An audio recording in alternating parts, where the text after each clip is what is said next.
Can you imagine make a better athlete? Tigers on motor control, learning, and the power of mental simulation. Golf is a game that is played in a 5-inch off, the distance between your ears. Tiger's favorite thing has always been getting ready, preparing for a major. Since he was young, has been known for his meticulous preparation. His daily routine includes nearly 8 hours of golf plus an hour and a half of weightlifting and another hour of cardio.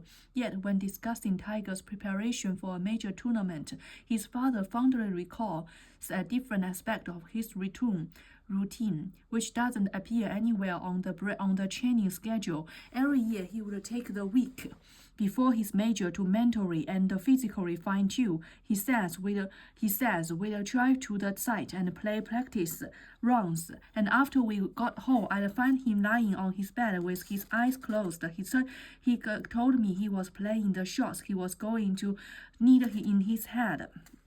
For athletes to succeed at the highest level of professional sports, mental readiness is prerequisite. Physical fitness alone isn't enough. To Woods, the readiness meant more than just psyching himself up for the big match. He was practicing the golf strokes in his mind. While two all-time great golfers claim to use mental rehearsal to improve their performance, the golfing community will take notice. Mental practice in sports doesn't end with golf. Consider the Briton javelin thrower Steve Bakley, who won bronze in the 1992 Olympics in Barcelona, 3.5 years after Barcelona, just months before the 1996 Games in Atlanta. Bakley sprangled his ankle, unable to walk. He would need crutches for 6 weeks and was not allowed to train, at least not physically, refusing to give up hope that he would compete in Atlanta.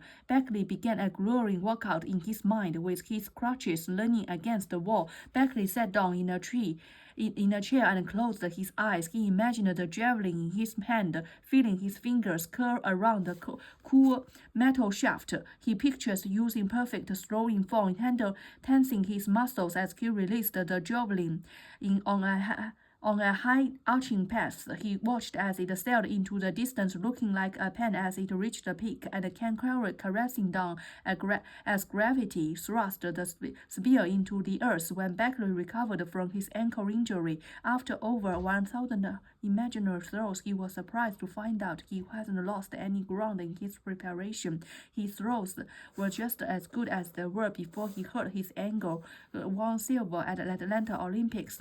It's hard to believe that imagining yourself playing sports could actually make you better. Yet some of the greatest athletes in history, like Michael Jordan and Roger Federer, who had claimed to employ the technique, then again athletes engage in plenty of rituals before and during matches that probably don't affect the outcome.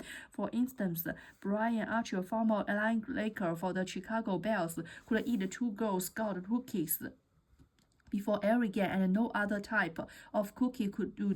Cristiano Ronaldo, the 2008 World Soccer Player of the Year, always get a haircut before a match. When playing in a tennis tournament, Williams likes to wear the same pair of socks through every round. In the world of pregnant rituals among athletes, where does mental imaginary fall? Does practicing sports in your mind actually really improve your performance, or is it about as effective as wearing dirty socks?